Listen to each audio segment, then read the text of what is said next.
Let's say the villages around run out of water. You think they're just going to sit there and die? All studies clearly point out towards a serious water strife, but the important action that is needed right now is this, that we need to raise 72 crore saplings in the next 4 years.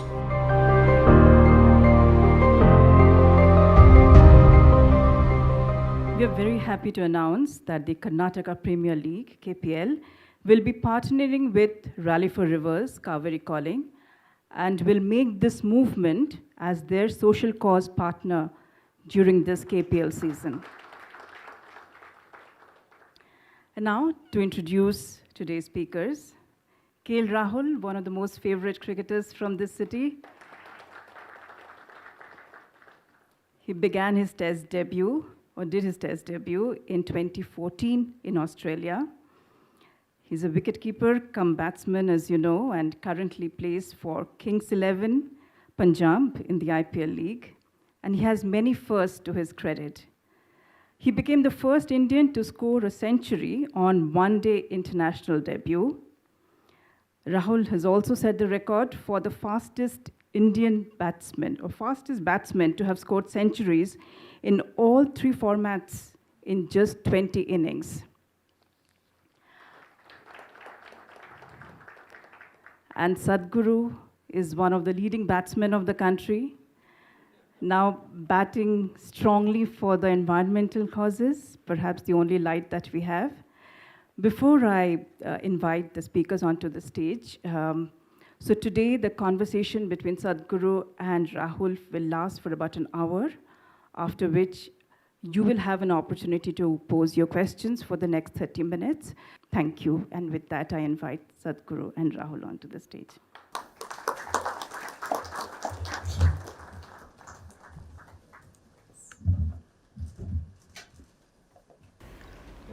Namaskaram, and just because she said I'm some kind of a batsman, don't bowl a googly to me, huh? I'm not.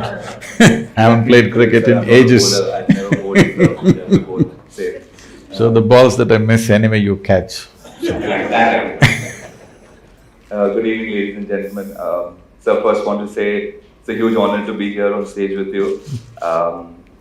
We all know what a big youth inspiration you are, and the things you're doing for the environment is just inspiring all of us. And I was just telling your colleagues that I've read your book, and I've been trying to, at least I'm trying to do little things, and just a huge inspiration. And I'll focus back to what we're here today for. So happy that you started this campaign to help River Cauvery, and just want to ask you, how big a responsibility is it to revive a river, and how do you plan on doing it single-handedly? Definitely I'm not planning single-handedly. The reason why we are doing many things, and including this, is without a large-scale people's involvement, this is not going to happen. This is not a single-handed job. This is not just my work or your work or somebody else who's here. This is a generational work. As a generation of people, we have taken the largest bite out of this planet. Never before another generation has consumed as much as we have. So, I'm just thinking, before I fall dead, let's fix it to whatever extent we can so that future generations don't look back and see we were the most irresponsible generation ever. In a way we are, unfortunately. Because the way I saw Cauvery 50 years ago, or let's put it this way, the way the previous generations gave Cauvery to us and how it is today, if we hand it over like this means we are a disastrous generation. So I want to see that we are not a disastrous generation. We will fix it to whatever extent we can. Nobody should say we have not done what we should have done. Because in our lives, If we do not do what we cannot do, there is no problem. But if we do not do what we can do, we are a disaster. So I don't want to be that disaster. I want to ensure none of these people, the people of this generation, are not a disaster, that we will do everything we can do. And how do you, what do you think is responsible for all of this that is happening, and what is your advice to youngsters like us? Or I remember I was in UK for 2 months and I didn't know that there was a water problem, and I came home 3-4 days ago, and my sister told me that, she told me, don't use the shower, use the bucket of water. You know, so many of us are unaware of situations, and can you throw some light on how this has happened and what we can do? See, there is no one agency or one force or one person to blame. It is just that fundamentally it's ignorance. The most basic ignorance about rivers is, people think river is a source of water, or a well is a source of water, or a pond or a lake is a source of water. In a tropical country, it is not a source of water, it is only a destination for water. There is only one source of water for us, which is the monsoon rain. That's the only place from where water is coming.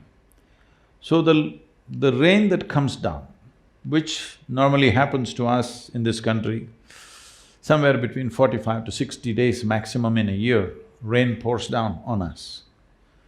A huge volume of water comes down. When this comes down, our ability to hold it in the soil will determine how many days in a year will the rivers flow. If we hold it, then it flows 365 days. If we do not hold it, it will run away within the next 50 or 100 days, and that's why it's going dry right now. So what allows us to hold the water? The only and only thing is vegetation. There is no rocket science to this. This has been my main mission across the world, including United Nations, our government, central government, all the states. We convince them, you cannot hold water in a dam, check dam, barrage, all these things.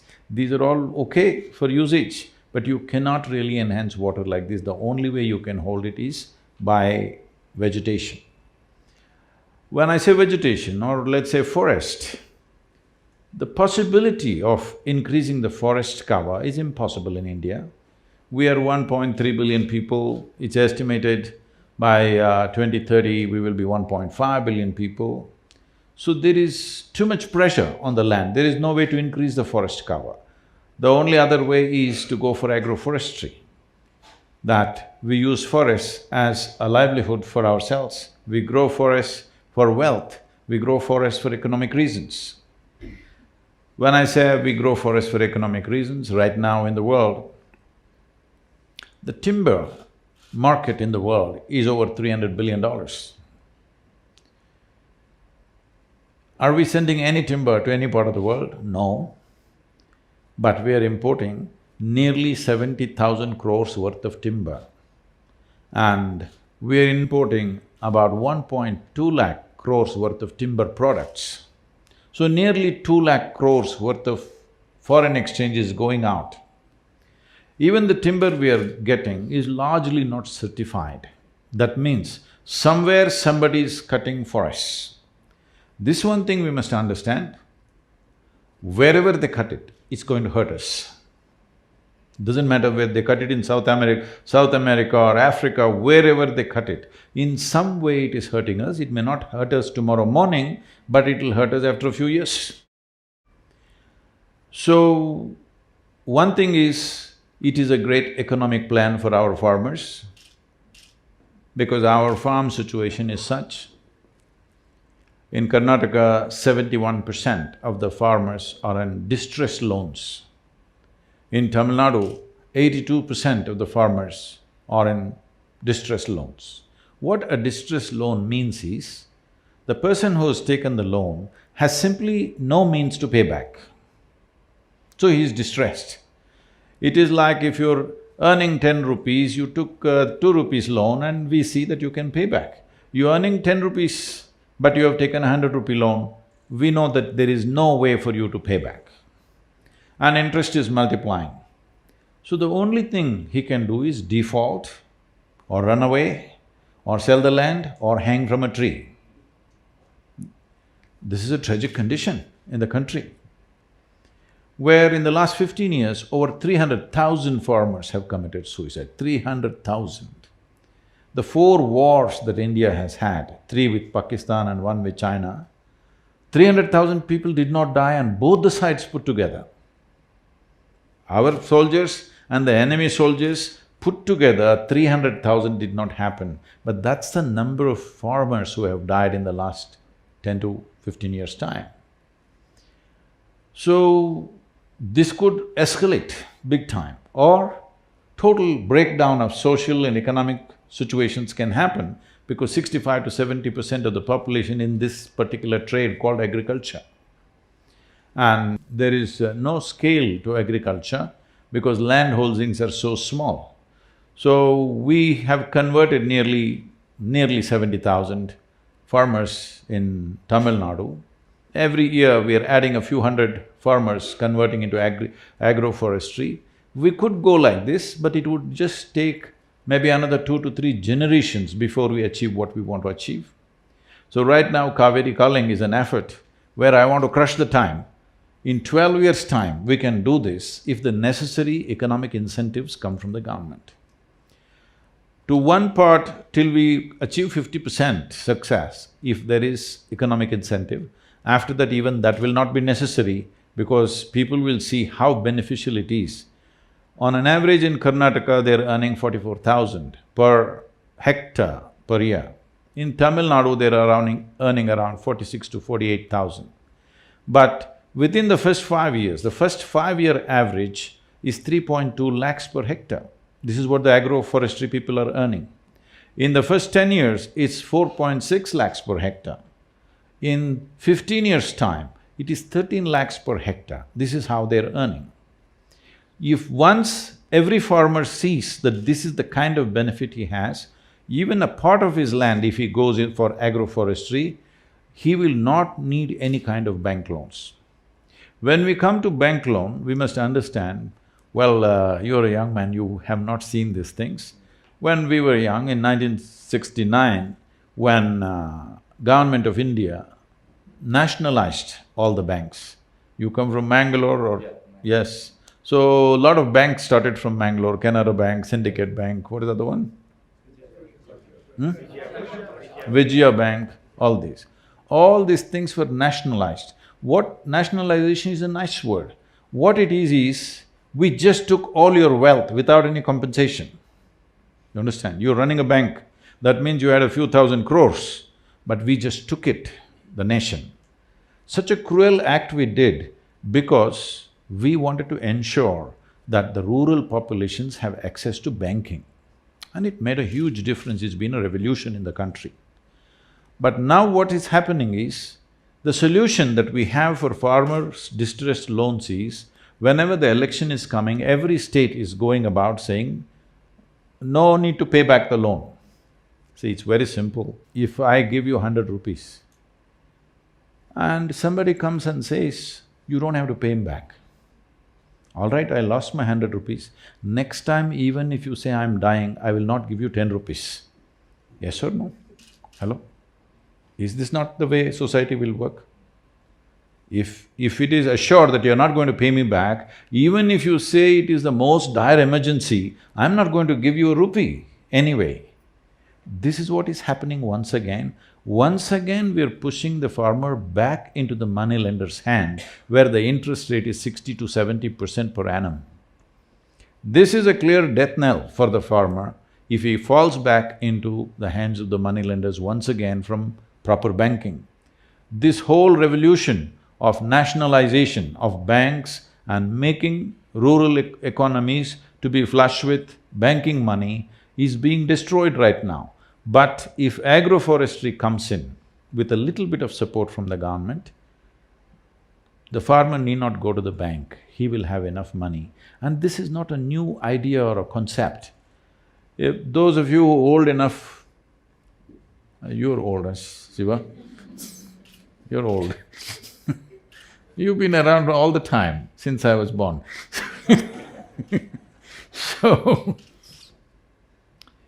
people know that in southern India, in any agricultural land, always there were minimum 25 to 50 trees, always, at least on the boundary. Actually, in Karnataka, I have seen people used to name the trees after their daughter, their son and whatever, because when this tree grows up, this was generally planted when the child is born, and this is named after the girl. When this girl grows up and she needs to marry, she's 18, 20 years of age, now this tree is ripe. If I cut this tree, her marriage is taken care of. Those days, I know, 8 to 10,000 rupees they get out of a tree, marriage is taken care of, son wants to go to the university, his thing is taken care of. So this was the economy of the rural places. I know this very well because at that time I was on the farm, I was actually in agriculture. About 40 years ago, massive usage of chemical fertilizers started. I have seen this, agents from fertilizer industries coming and campaigning, you have to remove the trees because the trees are sucking out all the fertilizer, it will not go to your crops, the trees are taking away because of their aggressive root system. So crores of trees across Karnataka was felled. Today, if you fly from Bangalore to Delhi, every 5 minutes you look down, it's a brown desert that you see. Except Western Ghats, rest is just one brown desert from here to Delhi all the way, yes or no? What is our plan for this country? Because you can only retain monsoon water. See, we are trying to do things as European countries or North America does. We must understand, they have glacial water, they have snow, water coming from snow. Snow sits for 2 feet, next 2 months it slowly melts and make sure it percolates. Our water is not like that, it comes in a downpour. If you don't have vegetation, it'll just run away, not just run away, it'll take the topsoil and run away. That's what is happening right now. So Cauvery is not even touching the ocean for 6.5 to 7 months in Tamil Nadu. So Tamil Nadu people are thinking, Karnataka people are drinking up too much water. Yes, they think Kannada people are drinking too much water, they want to fight with you. They have to come upstream and see. Here also there is no water. So I was just talking to the Tamil farmers, I said, yes, this fight is… Sadhguru, you must tell them to release water. I said, all this fight is fine, and just wait for another 20 years. There will be no fight because there will be no Cauvery in Tamil Nadu. Yes, that's where it's going. On an average, where the Cauvery goes dry, what point it goes dry, on an average, it's withdrawing 3 to 8 kilometers per year. That means, right now, it's about 400 plus kilometers in Tamil Nadu, the Cauvery is running. Probably in another 40 years or 50 years, it will not even enter Tamil Nadu. That's how serious it is. So, I'll go back to your thing about farmers and you spoke about loans and things. I just want to ask, what can a common man do to help farmers? Or if I'm not a banker, but if I want to go with a set of friends and help the farmers, what do I do? So right now, to assist the farmer to shift to agroforestry, there are a few things to happen. One thing is the saplings, large-scale development of saplings. We are looking at, in 12 years, to plant 242 crore trees, that is 2.42 billion trees. If we want to do something so massive, it needs a very organized effort and it needs a certain agility, which normally, I'm not trying to criticize anybody, but normally the state governments don't have such an agile machinery to act. So in Tamil Nadu, we have about 32 nurseries spread across Tamil Nadu. So we've planted over 35 million trees in the last 18 years, all on our own steam. That is, no government help, no nothing, just as a movement, people's movement. Now this needs to scale up big time, so we have clear-cut plans how to multiply this. Today there's tissue culture, we have all the technologies, everything we've assimilated all these things properly. Now to act, we are looking at taking in all the aspects. It costs about 42 rupees per sapling. In the first phase of 4 years, we need to plant 72 crore trees.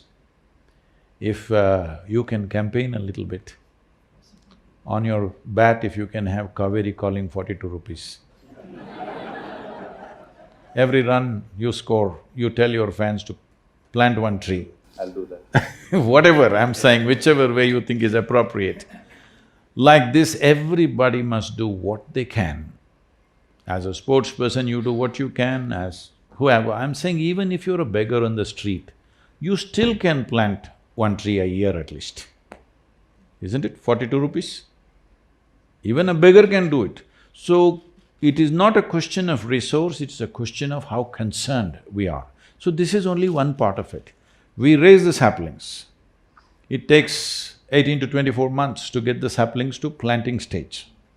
So we want to start now, it's been just launched yesterday, we will move. In September, we're doing the rally, riding about 14 to 1500 kilometers and having about 865 events have been planned along the way. We're a little crazy about these things, how So, this is one part. The next part is to put enough pressure on the government. We have spoken to the Jal Shakti minister, most probably he may come and flag off the event. The environment minister, important thing is to release the trees. Releasing the trees means in this country, if you grow a tree on your own land and you cut it, tomorrow you can get arrested. Okay? So, we got 18 species of trees released, that if you cut them, there is no problem. But still high-value trees are not released. I am saying, I have put this to the central government, the laws should become like this. Right now, there are laws. These are British-made laws. You know the English. How much do you really know? They made these laws that if you own the land, you own only the top 8 feet of soil. Beneath that, it belongs to the government. So most people do not know this, the water in your well actually belongs to the government. Today, Tamil Nadu is exercising this right. They're saying if you want to hit a bore well, you need government permission. You cannot dig a well in your land as you feel. You have to take a license, otherwise they will not let you take the groundwater because it belongs to the government. I am pushing for a law, anything that's in my land should belong to me. If I hit water, oil, gold, diamond, whatever the hell is there in my land should belong to me. It should belong to the farmer. So if I'm doing badly, it belongs to me. If I do well, it belongs to you. What kind of law is this? So, only if we hit some civilizational aspects, let's say I'm digging and I found Manjadaro in my land, then you can come and take it. Any wealth must belong to me. You can tax it, but you can't take it, isn't it? You should not be able to take it, but right now that's how it is. So we're pushing for laws like this. Above all trees, whatever I grow, as I cut my paddy or sugarcane or whatever else, similarly, whatever else I grow, I must be able to cut it. Right now, we've been talking to various governments and these funny things are happening. I was talking to one of the chief ministers and I said, this kind of laws must go. He said, I don't think there's a law like that. I said, please ask your forest minister or secretary. So he called the forest secretary and he put it on the… the speaker phone. And he asks, like this, is there a law like this? He says, no, there is no law against cutting the tree. Then he says, no law. I said, is it true? I can't cut a tree and take it, right? Yes, you cannot transport it. What am I supposed to do, have my own cremation in my land? I cut a tree and I cannot transport it. What is it? It's for my cremation or what? I'm storing up. I'm saying a tree is a wealth. The wealth should belong to the farmer. This is very important. So as a part of this, we are pushing for a timber board. As there is a coffee board, tea board, other things, We want people to understand that timber need not necessarily be a forest produce, it can be an agricultural produce. That's what we want to change the picture. Sadhguru, we know with Cauvery depleting, it is going to cause a lot of problems for Karnataka and Tamil Nadu for sure. But why would a different state want to help? Do you think people do? I'm sure people do think like that. It's Yes, your yes. troubles, you face it. Why do we have to help you? But we must understand this, that this is not just Kaveri's problem. Krishna has depleted over 77%. Godavari has depleted over 42%. Narmada has depleted over 60%. Ganga has depleted over 37% or so. So it is not one state's problem or two states' problem. It is all over the place. Only thing is, if we successfully demonstrate that you can turn the river around, a major river. We are doing a small river in Maharashtra, we are very confident we'll do that. It's a 54-kilometer stretch of Vagari river in Yavatmal. Yavatmal has been considered, unfortunately, as the suicide capital of this country. So, this is a small space, we've taken that up as a first project, already state government is involved, very proactive state government, and 415 crore budget has been put on it. This will be so, in another 4 to 5 years, we will ensure even now, these 9,600 families who are in this region, we've put volunteers there, everybody has a helpline, that if there is any distress, they can call. So we will definitely stop suicide within the 6 months to 1 year, we're already on the ground.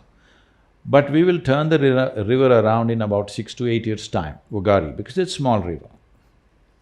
Cauvery is a substantially large demonstration. If we do this one thing, then you can do this for every river in the country. So why start in Cauvery? You have to start somewhere. Hello? You have to start somewhere because we always start from Kanyakumari, we're starting from Cauvery, from south. And in many ways we are attempting Cauvery because this is a population which is most conducive for something like this. Another reason is, this is a river which is flowing through just 2 states. Most of the rivers are flowing through 4, 5 states. Getting those 4, 5 states together is a much more complex affair rather than these 2. And these 2 states, right now, there is a background of water distress. I foresaw this distress almost 8 years ago, that this is going to be happening. And because there is such a distress, both in Chennai and Bangalore is getting there rapidly, I think it'll be a successful process here than anywhere else because you still can't talk to other cities.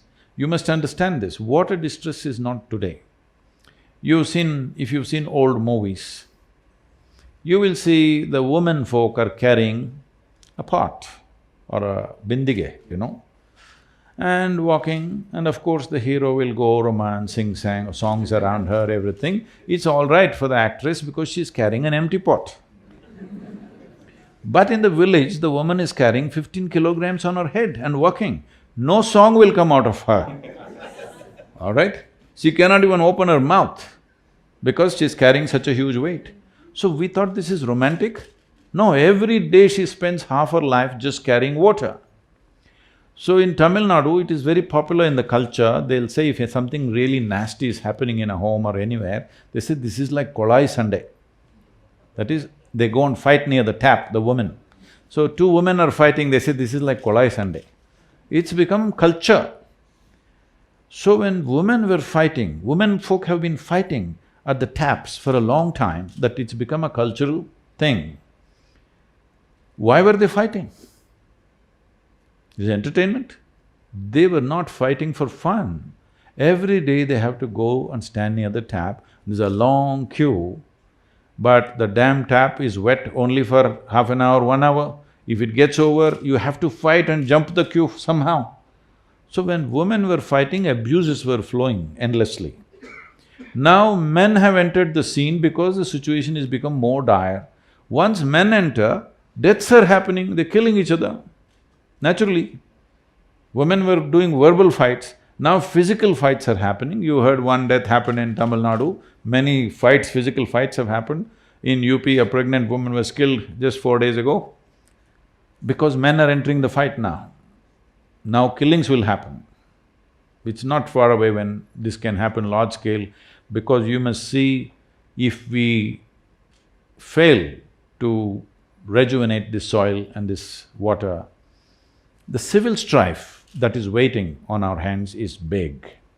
It doesn't matter, cricketers, IPL has grown big, spiritual process is happening, businesses are happening, IT revolution is happening in Bangalore city.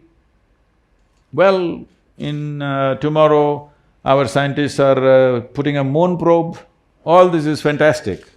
But once water becomes a serious issue, the civil strife is going to pull all these damn things down. It'll put the country back 50 years within a matter of month or two, because the amount of civil strife that will happen, just imagine this. Let's say the villages around run out of water. You think they're just going to sit there and die? They will come on the streets of Bangalore city, isn't it? They will knock on your door, beg you for water. Of course you won't give because you have limited, because you're having shower, no shower, just bucket. You won't give water. Then they will break down your door. Yes, they will. Let's not underestimate this. This is not to paint a doomsday picture, because the depletion that is happening at the rate at which it is happening, all studies clearly point out towards a serious water strife. Water strife will naturally transform itself into a civil strife. So whatever each one of us thinking are our achievements in this country, everything will become nothing when there is civil strife. You just spoke about cricket, so my mind is stuck there only. KPL has joined hands with… Wonderful, thank you very much. Calling Cauvery, and I'm so happy that they've taken this step. How do you think KPL or cricket or players from Karnataka will help in this cause? As I said, the most important thing is awareness and support for the plantations. We are pushing with the governments to give subsidies for the plantations to happen, which is very easily doable because no extra or new budget is needed. The existing schemes that are there, little reallocation, there is enough money already there for that. But if we depend on the government to raise these crores of saplings that we need, it's not going to happen. We want to use people, farmers as an economic activity, that this will become an enterprise for many farmers that we will train to do this, that they will not only raise the saplings, they will be knowledgeable enough, we're producing videos, how to do agroforestry. There's a whole science to it, how to do it. So we will educate large number of farmers who will start small enterprises of their own, in their own land, like 5 acres, 10 acres, they can raise thousands of saplings and this will become an economic process for them. So the most important thing that cricket can do is, because there are only two things which have huge reach in the country is cricket and cinema, probably. Cinema has too many languages, so it is limited to states. Cricket is national, totally, across all boundaries, and just anywhere it will work. So cricketers have a tremendous responsibility and role to play. How you want to do it, I don't want to prescribe to you, but the important action that is needed right now is this, that we need to raise 72 crore saplings in the next 4 years. 4 years this plantation must happen, means in 2 years we must raise, in 4 years the plantation must be over. Then only the 12-year plan that we have, we will go by that. See, at this stage in my life, 12-year plan is not a good plan. But I've taken this, don't make it 20 years, please make it 12 years, so that the last part of my life I can golf around a little bit and goof around also a little bit. Let's talk about that, Sadhguru. I know you love riding bikes, I saw the video, you like to play a bit of golf, and you were talking to me backstage, you said how much you like cricket but you don't get too much time to watch it, but I think you should go in the middle and hit a few balls when the KPL is happening. It's like golf, but the ball's coming at a… That's what, see, that's what… See, I never took a lesson in golf, nor have I ever been to a driving range, but I have a handicap of 9. So people say, Sadhguru, how's this? How do you do this? So I say, see, when I was young, I played hockey, cricket, football, this, that. There, for 22 people, there was only one ball. All the guys were trying to grab the ball. Here, I have my own ball. And there it was a fast-moving ball. Here the damn thing is sitting. I can hit it. But I've played a little golf too, but it's hard. I don't mind the ball. Like reacting to the ball is easier than doing something to a ball that is stationary. See, sitting ball hitting becomes difficult because you're juggling too many balls in your head. I'm juggling nothing. So I hit the damn ball. Just from a sports point of view, I'd also want to ask about mindset and we constantly traveling, we're constantly playing and mental fatigue, physical fatigue, emotionally we're away from family and friends and there's a lot of things that go on in the mind, like you said, there's a lot of balls juggling, but it does happen. What could we do to maybe keep ourselves a little bit more calmer in our heads? Why are you so unambitious? Why are you saying little bit more calmer? I'll start with little and then I'll… Like your campaign, it has to build, so… Now, let's look at it this way. You keep your hand here. If you wish, does it stay here or does it jump all over the place? It does jump all over. It does? Sometimes. Then you will get bolder. Your hand must stay right there where you want it, isn't it? Hand stays, but here… No, hand, we're talking about the hand. Yeah. Your hand, you're able to keep it right here. If you want, it'll go here, if you want, it'll go here, if you want, it'll go here. Suppose your hand became like this, it's jumping all over the place. Suppose my hand jumps all over the place, they would think I have some kind of an ailment, isn't it? Hand jumping? Maybe that Mr. Parkinson visiting us or something. So, we have to look at this. Unfortunately, in these societies, we think mind jumping all over the place is normal. It's not normal. That's not the way human mind is made. There are some fundamental aspects which there's no time or space to explore those things here, but we must understand this much. This body and this mind must take instructions from you, isn't it? No? Your body and your mind. If it doesn't take instructions from you, this body and this mind, it's more a nuisance than help. Yes? It is more of a nuisance than help. Right now, people are trying to manage the nuisance. As you said, if it becomes little less nuisance, I'm happy. No, it need not be a nuisance. See, the reason why you physically train is so that your body doesn't come in the way, isn't it? See, the idea of training is not to put your body out there, that when I'm performing activity, my body is not in my way, it's not my tripping point. My body is behind me, supporting me, not knocking me down. That's the idea of physical training. Similarly, there should have been substantial mental training, but training means people are having a psychologist. That is when you're ill. Hello? Trying to change attitudes, it's not about attitudes, it's about understanding the mechanism of how this mental structure functions. As physiology functions, the psychological framework functions with a certain parameters.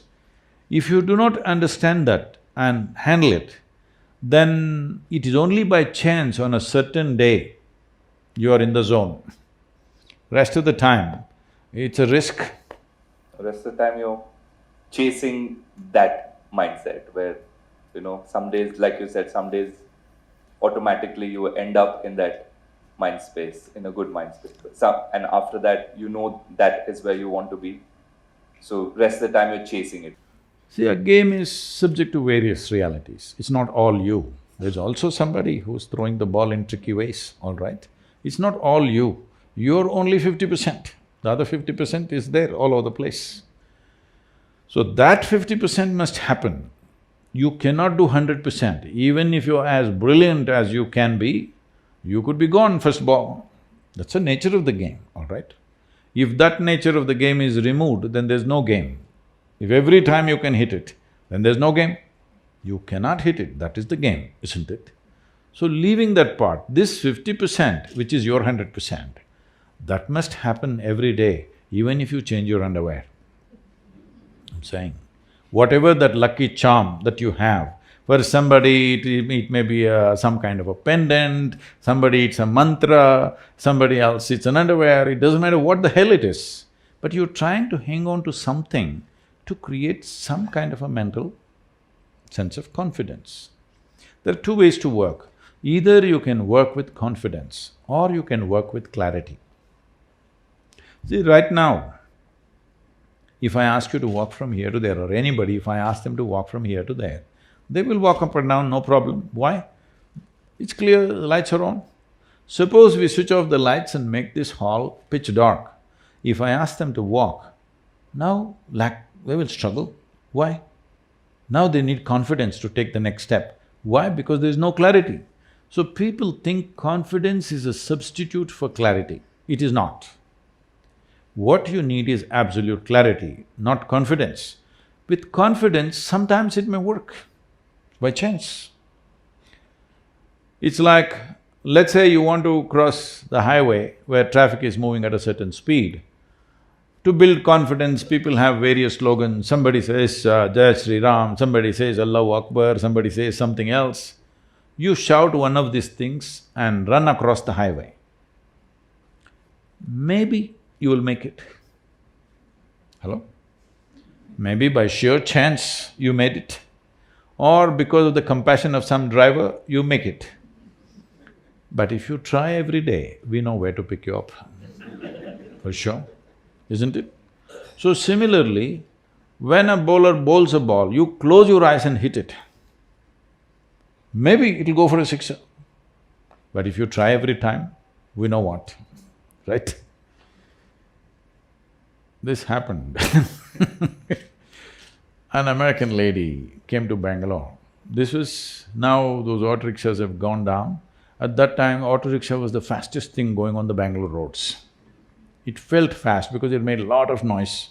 It was doing only 40-45 kilometers per hour, but because of the way they drove on three wheels, it felt like it's a Formula One or something.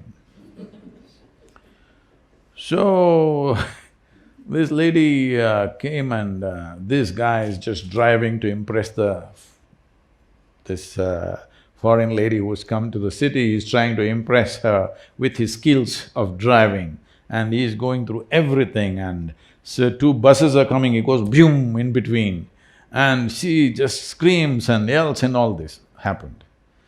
Then after she got down, she asked him a particular moment when those two buses came, how did you make it? There was hardly any space. He said, I closed my eyes.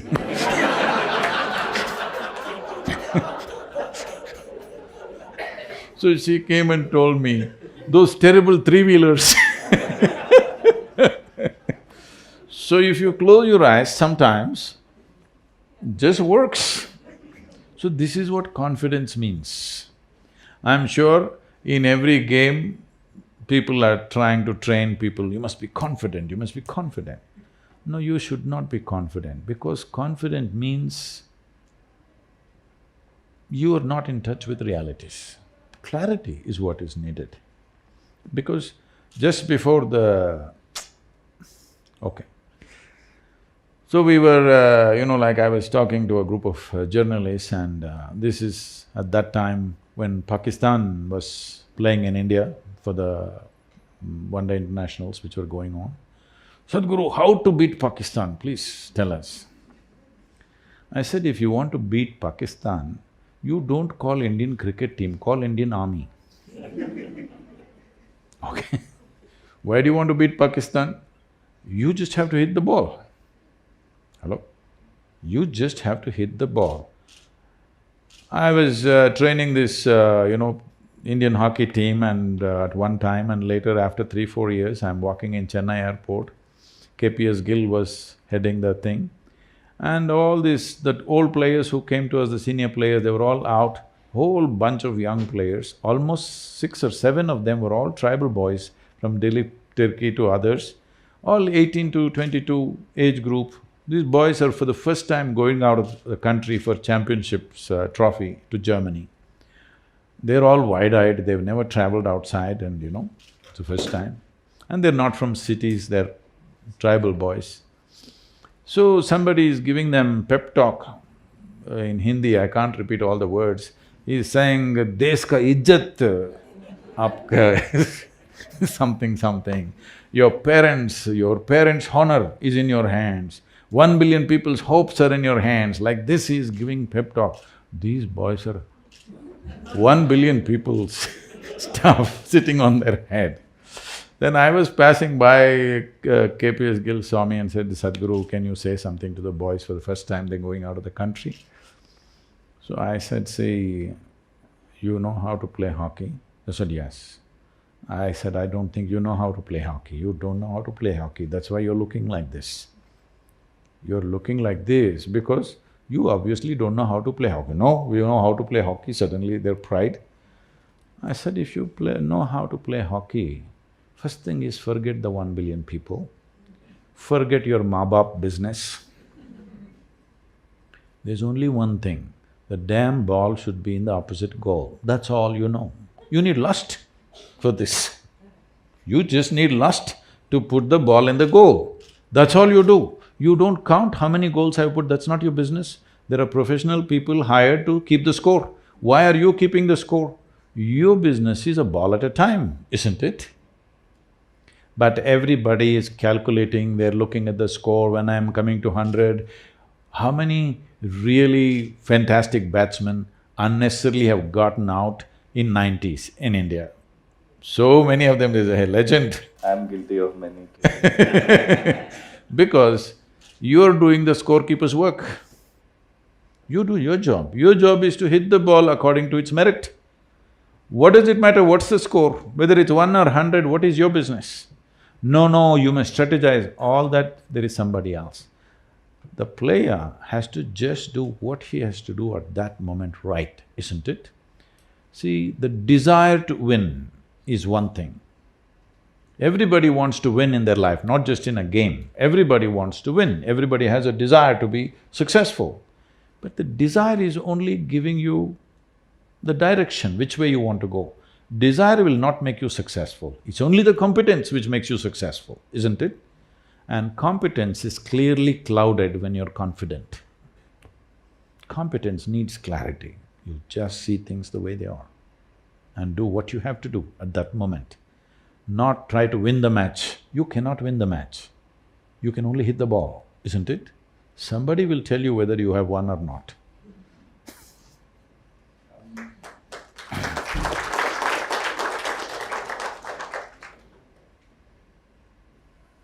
Happiness, there's… Professional happiness makes me the happiest. Being happy with family, that's a different kind of happiness. But when I score or when we win a game, that… I feel like I've lost it somewhere. I don't know which makes me more happy. Obviously winning a game gives me that high. So when you step off the field, when you're with your family or friends, not playing cricket, nobody watching, that feels a little lesser than that high. Why would the mind do that? See, whether it's happiness or misery, pain or pleasure, agony or ecstasy, whatever the human experience is caused from within, isn't it? It's manufactured by you or no? Yes. So right now, what happens within you needs a push from outside. That is, we must put 100 on the board. Even if it ends at 99, you will be very miserable, isn't it? You must put 100 on the board, the crowd should roar, and we must be declared the winners. This is an impossible condition for your happiness. isn't it? That's not going to happen every day. For nobody it'll happen every day, isn't it? Nobody it is going to happen every day. Even if you're a Superman, it won't happen every day. So happiness is a condition within you. It's like this. See, it's a question of pleasantness. Why I'm saying pleasantness is because there is substantial evidence, medical and scientific evidence to show only in pleasant states of experience, your body and your mind will function at its best. There's enough evidence about that. So if you want to play cricket well or anything well, you must be able to harness this body and this brain. That's the only way, isn't it? If you harness this body's prowess and the mental prowess in the right sense, that action will happen in the best possible way for any human being, whatever the nature of activity. Now, pleasant states of experience means this: if body is pleasant, we call this health. It's needed. Hello? You want to be pleasant in your body or no? If it becomes very pleasant, we call it pleasure. If your mind is pleasant, we call this peace. If it becomes very pleasant, we call it joy. If your emotions are pleasant, we call this love.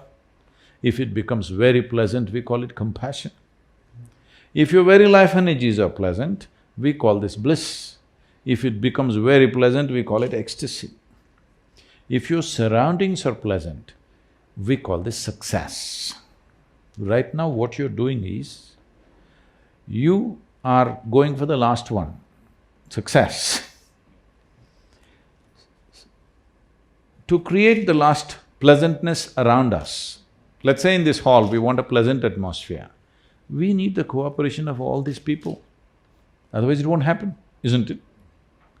But I want to be pleasant in my body, mind, emotion and energy is 100% my business, isn't it? This one thing if you do, that your body, mind, emotion and energies are always pleasant. Now, outside pleasantness, it's a question of skill.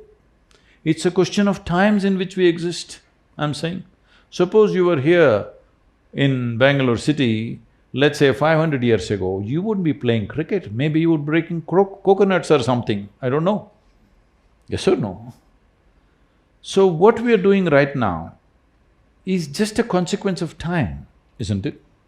Because of the times in which we exist, we are doing certain things, that's not the important thing. The important thing is, my body, my mind, my emotion, my energies are at highest level of pleasantness. If it's like this, if I'm ecstatic, will I hit the ball well? What do you think? I think so. Yes, 100%. Because your body and your mind will not come in your way. There are other things, of course. Outside situations are there. Maybe it's a ball that nobody can hit sometimes. That's a different matter, but you are not the issue. This one thing everybody must do in their life, in your life, you're not the issue. There are 1,000 other issues to handle. But this should not be the issue. Once this is not the issue, you will effortlessly handle other issues.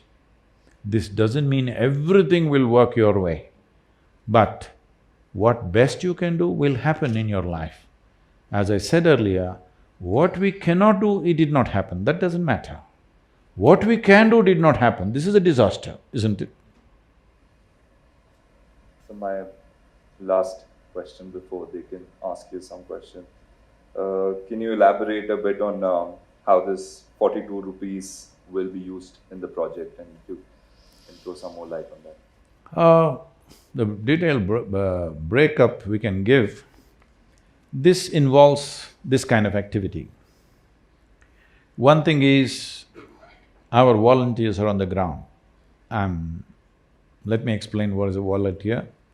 When we did the Rally for Rivers, the entire Isha Foundation is a volunteer force. But apart from that, when we went for Rally for Rivers, I gave a call to the youth of this nation that for 3 years, if you can focus your life on India's rivers, we can make a huge difference. So they said, but Sadhguru, we don't know anything about river, we don't know what is environment, how to fix it, what… I said, you don't worry about that, we run a 4-month-long training programs for this. I said, there's only one qualification you need. That is, you must suspend one thought in your head. That is, what about me?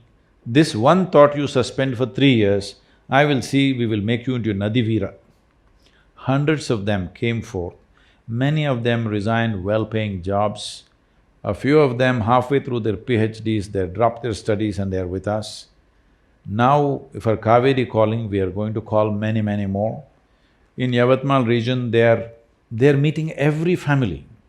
They're just on the ground, meeting every family in the region to make sure they know what they need to do to come out of their present situation. This is what has not happened in this country. The last mile, nobody is willing to walk. Somebody makes the policy up there, somebody allots the finance, somebody eats up half of it somewhere, all kinds of things happen. But nobody is going to that last man and telling him what he needs to do. What is it that he needs to do? Unless he does the right thing, there is no solution. It is just academic, we are just talking about it. Solution will happen only when it touches the last man. Fortunately today, we have various kinds of mediums through which we can communicate. We don't have to necessarily physically meet 5 million farmers in this region. We can communicate in many different ways, we will be using every possible means to do that. So all this costs money, but that is not the major thing. The major thing is, we need to lease large tracts of lands and you need soil. In most of the places where they give you land, the soil is not suitable, so you will have to transport soil. So you need transportation and whole infrastructure to do that. All this we are doing on a certain scale in Tamil Nadu already, but this scale needs a huge push. So these 42 rupees, how it is managed is, we have a board of people, a responsible board. In this there is a Supreme Court judge, there is the World Wildlife Fund chairperson, there is a chairperson of your star woman entrepreneur in your city, Kiran Majumdar is on it. We have 2 former chairpersons of ISRO, that is the Indian Space Research Organization. We have the topmost water expert in the country. We have a person who started the farmer producer organization movement, he's considered the father of FPOs. So there is a responsible board. This entire Cauvery Calling Fund is going to be managed by an internationally reputed auditing firm under the aegis of this board. This Cauvery Calling account is not managed by Isha Foundation or me or anybody concerned with me. This is managed by this group of people, and we are also bringing in few more people from Karnataka and Tamil Nadu to be a part of this management. So it is being managed in a responsible way, the way it should be, and accounts will be put on for public viewing because an international accounting firm is going to manage this. So nobody need to fear what will happen to the money if that is a concern. They need not fear, this is the best way to do it. And how exactly this 42 rupees will get divided, we must understand this on the ground realities. In different kinds of lands, in different kinds of terrains, in different kinds of social situations, this money will vary. In some place we may be able to manufacture, to be able to produce a sapling for 25 rupees. In some place it may be 100 rupees. So on this, on an average, we have calculated 42 rupees. So this variation will happen, it's not like exactly everything will cost. See, for example, this involves about 15 different kinds of species of trees, the agroforestry basic module. The larger module involves about 80 different species of trees. There are some species of trees that we can make it for 5 rupees. There are places where our volunteers are doing, where every weekend thousands of them will come together and produce this at their own cost. This one may happen for 5 rupees. There is another kind of timber tree which will take probably 200 rupees. So calculating all this, we have arrived at this 42 rupee number. So it should not be looked at, okay, this is only this much packet, why did it cost 40 rupees? That's not the way, on an average. But the important thing is, It is well managed by the most responsible people that you can find in the country. And to ask a question, please put your hands up and… Microphone. Good evening, everyone. Pranam Sadhguru. Hello, Rahul. My name is Dhanush. My question is, it's relating to an article published in today's Hindu newspaper, The Hindu. It's about reforestation in Philippines. So in 1900, 65% of Philippines was covered with forest. In 1987, due to commercial deforestation, it was reduced to 21%. So after that, which government took an initiative, and by 2010, it was increased to 26%, which is a average growth. So Philippines has now introduced a program in which it makes it mandatory for each elementary, high school and college student to plant 10 trees before graduating. So the sites where to plant are advised to them by government. So as Rahul pointed out in today's conversation, what a common man can do, and the framework which you replied as to 242 crore trees has to be planted in next 12 years. So I consider it's a matter of choice, like we can do it or we may not do it.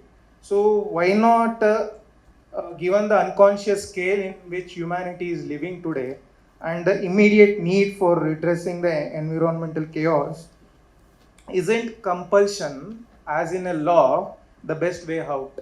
So why not make planting trees or saving a river a compulsion, maybe by a law, as in Philippines? Thank you. They are Filipinos, we are Indians. You're underestimating us. It's very different. And above all, you must understand this. See, there is no forest land. Very little forest land is left to do plantations. For example, in Cauvery basin, only 20% is forest land. Out of this, 8% has good forest. We don't even have to touch it. Another 4–5% is mildly denuded forest, some replantation could happen there. Another 3–4% is totally denuded forest, which must be replanted. This is not the challenge. This can be easily done because this land is dedicated for forest. It belongs to the forest department or the state government, it can be easily planted, that's not the challenge at all. I know everywhere on the WhatsApp and other things, somebody comes up with a drone, we can shoot this, we can shoot… You don't need any of those things. With the kind of population we have, we can organize that the forest lands are replanted, that's not a big deal. But over 80% of the land is agriculture. This is the thing we need to understand, because all the time these activists and others are going on trying to hit some industry. Because hitting an industry is a kind of a… it's a fashionable thing in the country. When you want to hit somebody, hit some industry and say, they're doing this, they're doing that. Though all of us are consuming those products. You must understand, industry in India occupies less than 1% of the land. Agriculture in India occupies 84% of the land. People do not know the difference between polluting the river and depletion of rivers. For example, in Bangalore city, you had over 1,000 lakes about 70 years ago. Today you have 80 lakes left. Out of these 80, only 17 lakes have fresh water. The remaining lakes have sewage water. So you still have a lake only because of sewage. People think the water is polluted. No, there is only sewage water. If sewage water is stopped, there will be no lake. Well, I want you to understand this. Where is your bus stand? The bus station, the Subhash Nagar bus station. Dharmambudi Lake, all right. Those of you who come from Mysore, where is your exhibition? Lake? Where is your playground? Lake? So we think we're doing great, all right. You need to understand all the lakes in the city have been turned into bus stands, playgrounds, all kinds of things. These were all active, full water lakes just 30–40 years ago. So, in India, compulsory plantation, okay, you can make it compulsory, where do I go and plant? So in Tamil Nadu, we started this scheme today. I think how many green schools, does somebody know? Any of the volunteers, please? A few thousand, I don't know how many exactly. A few thousand schools we have given the certificate, this is a green school. How a school becomes a green school is that if they plant 10,000 trees from the school, they become a green school. Where do they plant these 10,000 trees? So they raise 10,000 saplings and distribute to the local farmers and ensure it is planted. It is all planted in different lands, but 10,000 trees have gone. If the school takes care of this becomes a green school. And we started another scheme, see, children like pets.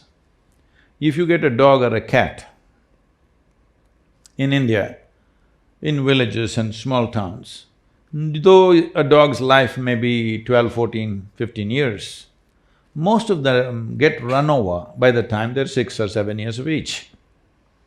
So your loved pet get crushed on the street, you feel terrible. Everybody goes through a 12-year heartbreak with dogs and cats. So I brought this idea, you have a tree as a pet. It'll grow bigger than you, it'll live beyond you, you can enjoy it all your life, and you will be doing a great service to the land and the people and the animals and every other life. You must understand this, one tree, one tropical tree in this country, if you plant a tree, in 12 years' time, whatever its reasonable size of growth if it has, in 12 years' time, it is able to sequester somewhere between 38,000 to 45,000 liters of water. So when we talk about this 242 crore trees, what it means is, it can sequester anywhere between 9 to 12 trillion liters of water. To give you a perspective, right now Cauvery river that is flowing, the total volume of water in the Cauvery river is 21.2 trillion liters. If in 12 years you plant this number and wait for another 6, 7 years' time, you will have Cauvery flowing full on. But we must understand, we must have that much commitment. Most of the policies and activities we are doing is from election to election. There is no long-term commitment to anything. But I'm sure most of you have children. If not for my country, at least for your children, please do something. So it's not about making it compulsory. So you're assuming that you will not do anything. We are given to not doing anything. Why? That's not the case. I must tell you this. When I started for Rally for Rivers, all our people very apprehensive, Sadhguru, nationwide, will they respond? If they don't respond, what… I said, you don't worry about that. They said Tamil Nadu, Karnataka, they will respond. Once you go north, you can't speak Hindi, how will they respond? Who will respond? Like this kind of fears. I said, you don't bother about those things. 162 million people responded. Never before for any movement in 30 days' time, 162 million people responded. So as I went, what I saw was, it was phenomenal to see this, because in every village, men, women, children waiting. I must tell you this, it really… Every day when I saw certain people, tears came to me because I'm driving around, I drove 9,300 kilometers in 30 days and I have no spare driver, I drive all the way. And I did 142 events in these 30 days, 184 television and news interviews. Literally every minute I was driving, I was also talking and doing interviews to radios, televisions and everything. All this, and our volunteers were on the ground and maximizing that. Like I'm somewhere in Madhya Pradesh in some remote place, it's already around 1:30 in the night, so it's late and we've still not gotten to the destination, so I'm really banging it. I'm in the car. That was also a big controversy with lots of people, why are you not driving a Maruti? All right So I'm really banging it like I'm doing like 130, 140. And it's raining quite heavily. Then I just flashed by And I see this blue patch, right now it's become Cauvery calling, it used to be just Rally for Rivers. I see a few blue patches, I just whiz past. Then I have 20 cars behind me, they're all coming a little behind. And then I stop and try to back up. So this whole convoy has to back up. Then I back up there. Then I've already gone literally another 300, 400 meters and back up. And there's an old lady, must be over 65 kind of lady, a village person, and a 12-year-old girl and one 7, 8-year-old boy, all three of them holding Rally for Rivers and waiting at 1:30 in the night. What do you do with these people? I'm saying that's a commitment people have if you do it the right way, and people will respond. And all of you educated people who live in Bangalore, whatever I am saying today, you take this commitment, you'll at least make it 100 times over, amplify it. The entire nation responded that way only because that many people were behind the movement. The governments acted with such agility.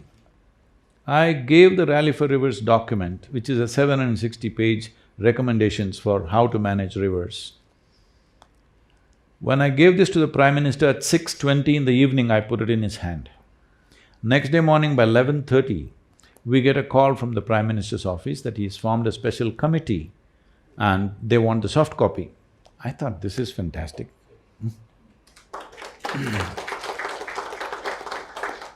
And within about 12 to 15 days, it was in the hands of Niti Aayog, where I went and addressed all the ministries who are there as to how to put this together. They put this through the scientific process tests and economic tests.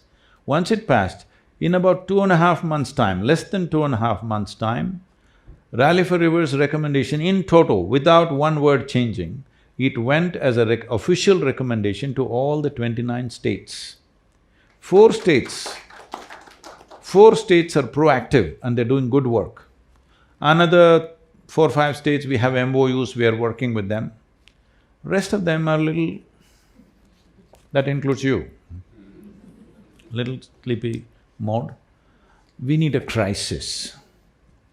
We need a crisis to act. Well, right now Chennai has run out of water. Tamil Nadu people will act now, I know. Will Karnataka wait for Bangalore to go dry and then act, or are we sensible enough to act now? This is all the question is. So make it compulsory for the children. Why? We are the ones who destroyed this land, isn't it? Hello? We as a generation have destroyed this land. Why are you thinking children should plant? They will be most willing if you just tell them, okay? We will do that. Every school, every college, all these things we will do. But you're talking about making it compulsory. Is it not a shame that it has to be compulsory, that we should take care of our children's future? It should be compulsory, you must care for your children. How bad is that? I don't want to do that. I don't want it to be compulsory. If you want to destroy this land, if you want to take away the future of the people of this land, I want you to understand, people have money and means, they're all transporting their children to other countries. But there are millions and millions of people here who cannot do that. 1 billion people who cannot do that. And as I said earlier, before the civil strife breaks out in a big way, when it'll be out of control, you can either apply… First thing when in India, when civil strife happens, they'll cut the trees and throw it on the highway. At that time, you can't talk to them, plant a tree, do this, do that nonsense. Right now, it's still in control. This is the time to do it. There is a solution.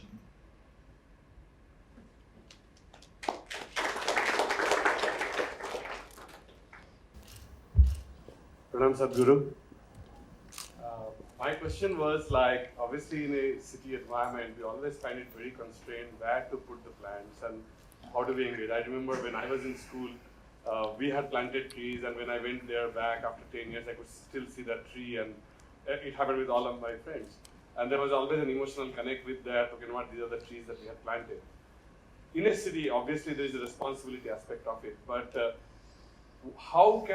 you have any special ideas about like where can we help in the sampling part of it, like putting the saplings, or Yes. where is the land to plant those trees, so that at least we can feel the action as well, not only just about, okay, not I So- I do something in social media. There are two ways to do this now. One thing is you just contribute 42 rupees per sapling. I'm not saying only 42. How many trees do you want to do? That many. That's one way to do it. But you don't have the money, but you have the time, all right? This is always the case. Those who have the money don't have the time, those who have the time don't have the money. So, you don't have the money. Can't you raise 125 saplings in your home and after 1 year you hand it over to us?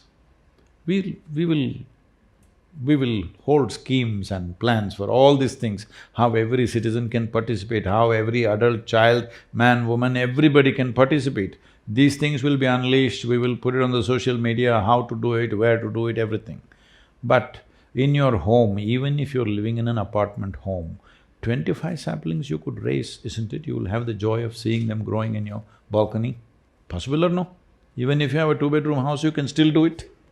Yes or no? So you either give the money, or where we will do it in large-scale nurseries, which is more efficient way of doing, because gathering this from every home is going to be a serious challenge. Because transporting saplings long distances is going to cost us so much. We will be having nurseries all along the Cauvery basin, which is 83,000 square kilometers. I want you to understand the scale, you understand? It's 83,000 square kilometers of land, because this is a serious problem that in people's understanding, why we took up Cauvery river is because it's a tributary. See, people, if you say rivers, you say… ask anybody, what are the rivers in India? They will say Ganga, Narmada, Godavari, Krishna, Cauvery. You must understand, Cauvery has 120 major tributaries and thousands of small tributaries. If the tributaries don't flow, Cauvery will not flow. Cauvery is only a destination, it's not a source. So, the basin includes all these 120 tributaries. If you don't enrich them, people think we are going to plant just on the side of Cauvery riverbank. That's not how it is. That is a simplistic campaign we did with Rally for Rivers, just to make people understand 1 kilometer on either side. That is not the plan. You must understand this idea that catchment means people think it's somewhere in Madikeri or that Coorg area, that one valley is catchment. No. In tropical land, every square inch of land is catchment. You need to catch the water that comes down and hold it in the land, put it into the land, because it is not just the river, it is the aquifers. If the aquifers are not full, they will suck away all the river water. Water is not just about river. Right now, we are using Cauvery as an emotional pitch, but the real thing is, the soil should become enriched to hold water, and it is everywhere. That wherever you dig, there must be water, then only Cauvery will flow, otherwise she will not flow, land will suck it out. So, we will come out with all those things, but I want you to understand, all those things become more… See, suppose you raise 20 or 50 saplings in your house. For us to take it and plant it somewhere, because you will raise one species. Now that one species needs a mix of another 12-15 species, because otherwise agroforestry will not work. For the farmer, in 4 years there is a crop, in 7 years there's a crop, in 10 years there's a crop like this. For this we need various levels of species. And there are other grasses and bushes which also add to this. If you grow in your house, I'm not discouraging you, you must do that. We want that people's participation. But practically, that is not the best way to do. It must be located where we want. Otherwise, transporting one sapling from this place to that place, in the city we have to come and gather it from you. That's going to cost us a lot of money. Well, we can do it on a voluntary basis, that all of you bring it to one place, but that preservation, let's say we gather it in some school ground, we have to water those saplings. If we cannot water there, it starts drying up, then the media will start making scandal out of it. See, these people got the saplings and they couldn't water it. I'm saying there are many complexities. I want you to understand, I'm made like this. When I sit down and look at something, I think of every damn problem there is. every damn problem there is. I don't tell all those problems to everybody around me because they will fear it'll not happen. For every problem there is a solution. It is just that we need to do in that precise manner, all right? Ask him, for every ball does he hit the same shot? Hello? No, for every ball there is a precise shot. Last shot was a great shot. This shot, the ball was different. If you try the same shot, you're back home. Isn't it? The same goes for every aspect of life. This strategic approach to ecological issues in the country has just never happened, you understand, till now. This is the time to do it.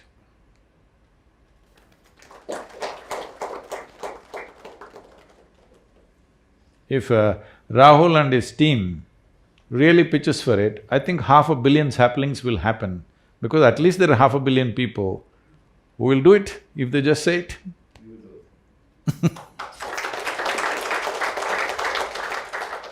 Good evening, Sadhguru. Hey, what are you doing here? Came to hear you. So I have two questions. One is, when are we playing golf next? I'm playing tomorrow, it's up to you. Okay.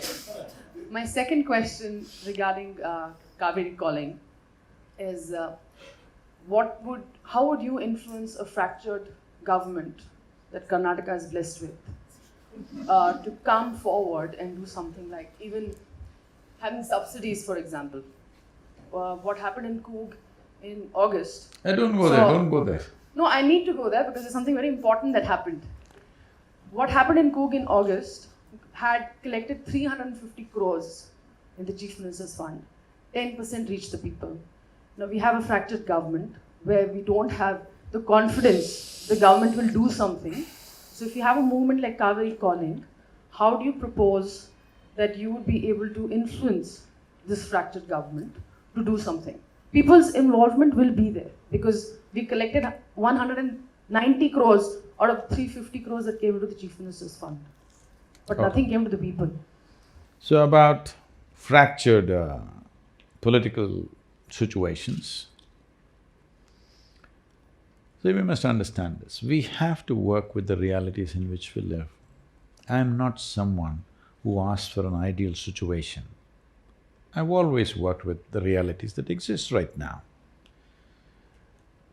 I must tell you this, we are a volunteer organization, about 4,600 full-time volunteers and over 9 to 11 million part-time volunteers. That means that simply means a whole variety of concoction of people. Every day somebody will come up to me and say, Sadhguru, I can't work with this person, she is impossible, I can't do it. I just… slowly they've all gotten this now. I tell them, see, in this world, this is the kind of people, they are there, like this kind, this kind, this kind, this kind, this is how they are in this world. If you think your work is significant, what you're doing is significant, you have to work with these kind of people. None of them are okay. None of them are perfect people. Everybody has their own nonsense. You have to work with these people. But if you think you want to work with perfect people, you must go to heaven and today. So you drop this angst. In the existing reality, how to make something work is success, isn't it? If I had an ideal situation, I would have done this, that, that. That is not success. That is just wishful thinking, isn't it? Hello?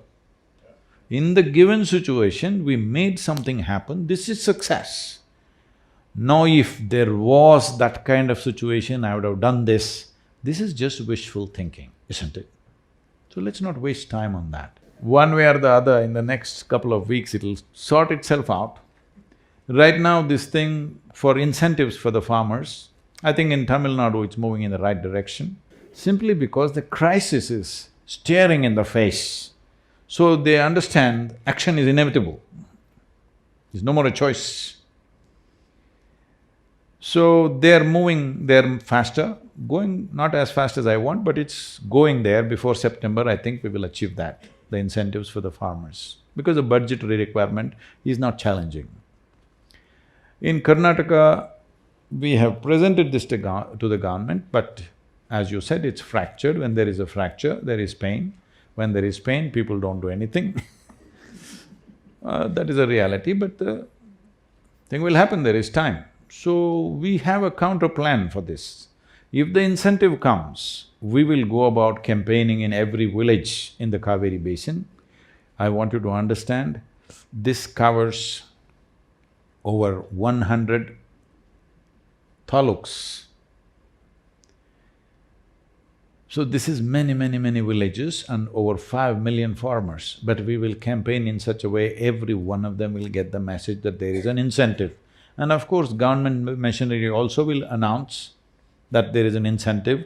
Our business is to go and explain how to harness the incentive that's given. Because in this country, most of the incentive that the government has given, various schemes where thousands of crores are sitting, people do not know how to harness it. Because there is a huge problem of you have to fill 112 application forms, and not everybody has the endurance to last for the century of forms. They just get beaten halfway down, okay? So we will see how to facilitate this. But suppose they do not announce the incentive, then we are using the rally as a way to put pressure on the government. So both ways you must be with me, you understand? If the incentive comes, it is about doing activity. If the incentive doesn't come, it's about putting pressure on the government. Both ways it must work. Only then it's going to happen, because this is the realities of the nation. We better learn to work in that. Hi, Sadhguru. I have two questions. One is… Have you seen Lady Gaga? Huh? Have you? So you must hold the microphone like this, yeah. Okay. The first question is, yes, many people will support this this campaign and this for planting the trees. But how can we assure that these trees which we plant will not get cut? And No, they will be cut. Agroforestry means they will be cut. I want you to understand this. Why will I plant trees in my land that I cannot cut? Why will I do it? This is why nobody is planting. If only I can cut it and use it, and it's an economic process for me, I will cut and I will plant and I will cut and I will plant, this culture will continue. If you don't allow me to cut, why will I plant? Because first of all, you must understand, there is no free terrain for you to plant millions of trees. There is no such place in the country. If you want a farmer who has small patches of land to plant a tree, he must have the right to cut. This is a law that we're trying to change. Right now, there are laws that if you cut a tree in your own land, they will arrest you. We want that to go absolutely. We've released 18 species, but we want to release everything. That I can grow what I want and cut it when I want, and I do whatever I want with what I cut. It's nobody's business. Only then farmers will grow trees, not otherwise. So only city people are thinking that farmers should plant trees in their land and not cut it so that you can go and enjoy it. It doesn't work like that, it's his land, it's his livelihood. It must be cut, that's what I'm saying. And the second question is that you mentioned about confidence and clarity. My question is, how can we achieve clarity? Will you please sit down?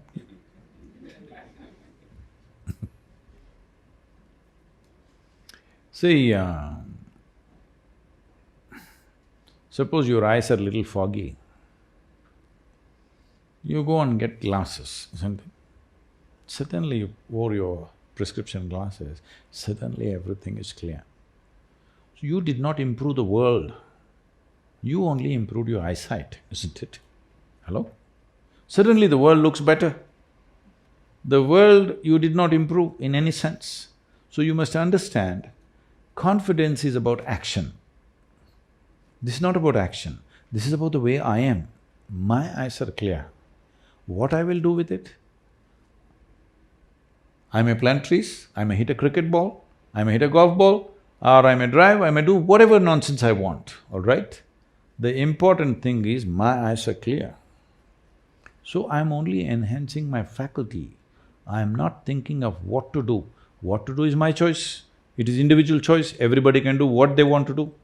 But your faculties must not become cloudy. One reason why, because this question came in terms of cricket, and this is very true with every aspect of life also, is your education systems have confused you that memory is intelligence. You remember some rubbish that you have read and write it, you're first rank. I never understood why I should write what I know. I never wrote anything in my test papers, always consistently I got 6 zeros throughout my education because I didn't understand why I have to vomit whatever I think I've read.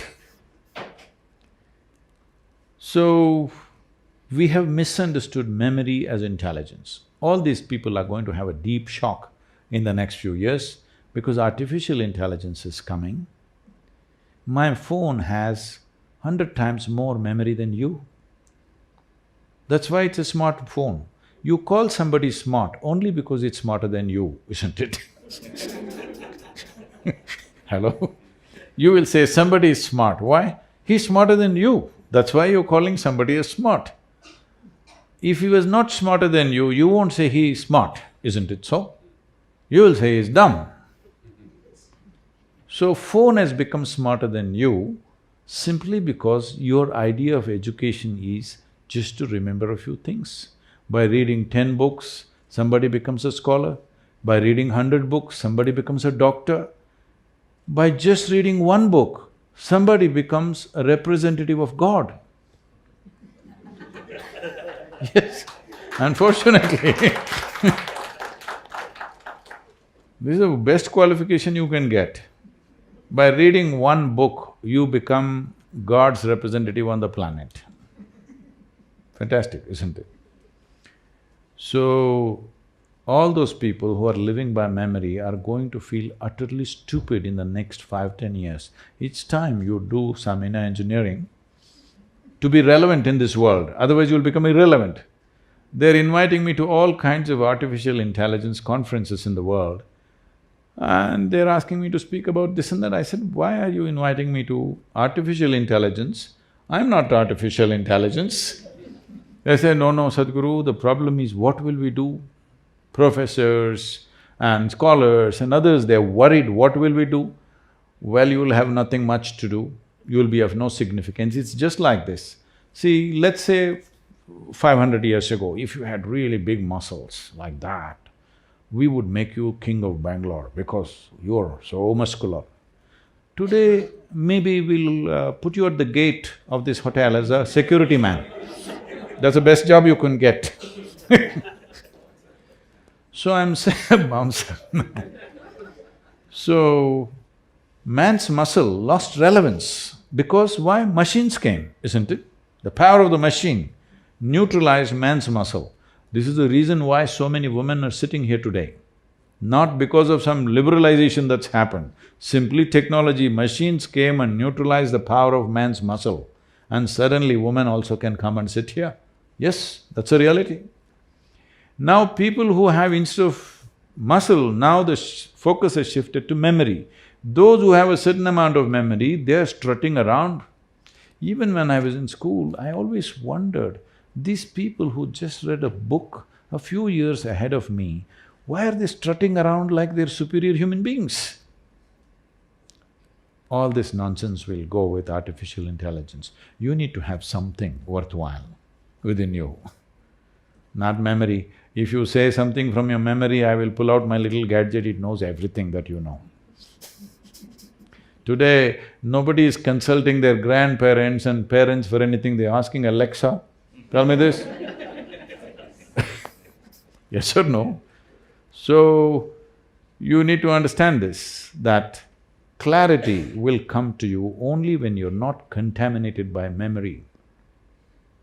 When you know how to keep your memory aside and simply look at things, this needs little training. Your education systems have messed you up, making you misunderstand memory as intelligence. Intelligence is a different dimension, memory is a different dimension. These two things, if you hold it separately, you will be crystal clear every moment of your life.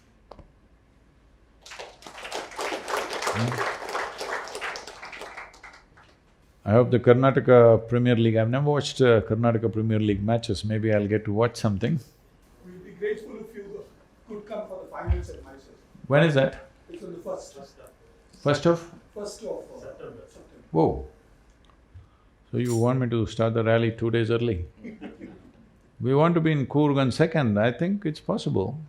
What is it? It's 2020. Lit, is it? Yeah. Flood lit, in the evening. I think I'm there then, 1st September. Positive. Ground is beautifully made in the middle of the university. Which is the ground you're playing? We play in the Mysore University as given as the ground. But that's not… there's no grass in it. I've played. Now is it? Now we Oh, we all played on rough ground and half my knee skin have left there.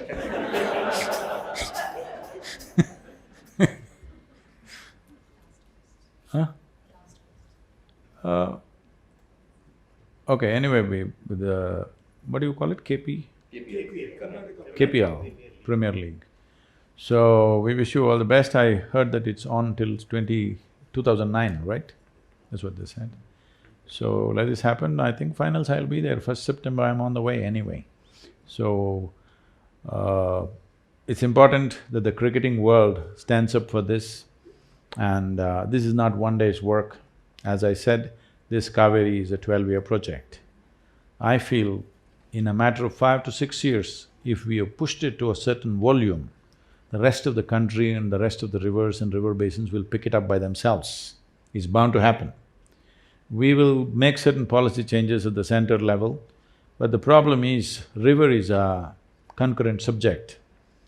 That is between the center and state. Center can only recommend, it's the state that needs to act. So the political scenario in the country is such now, most of the states are ruled by one party. I think this is the best time to make it happen, because if we convince the center, it can happen on all these states quite effortlessly. So we're… that way, I think politically, we're in a good space for national movement, but we need to show Karnataka and Tamil Nadu has this responsibility of showing a massive level of success. Then only it will take off everywhere else.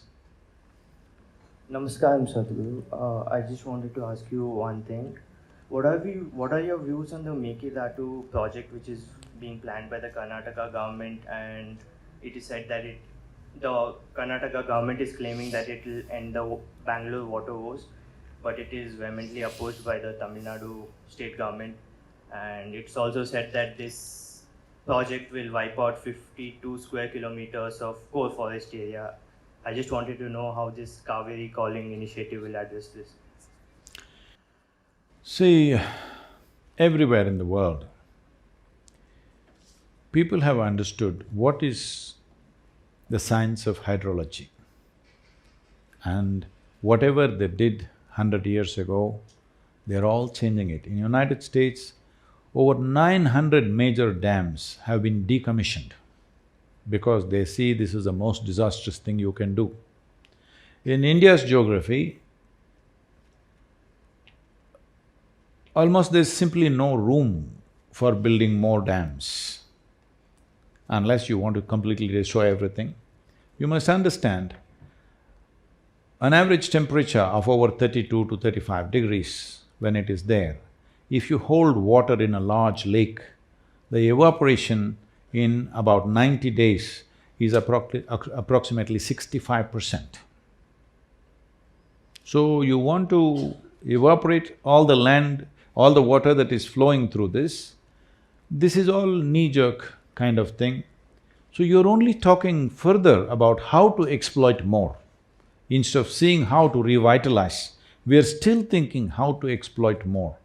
Because most governments unfortunately think election to election. There is no long-term thought. But we must understand ecological situations have to be thought 50 to 100 years at least. At least 50 to 100 years. You can't think 3 to 4 years. This is 3 to 4 year thought.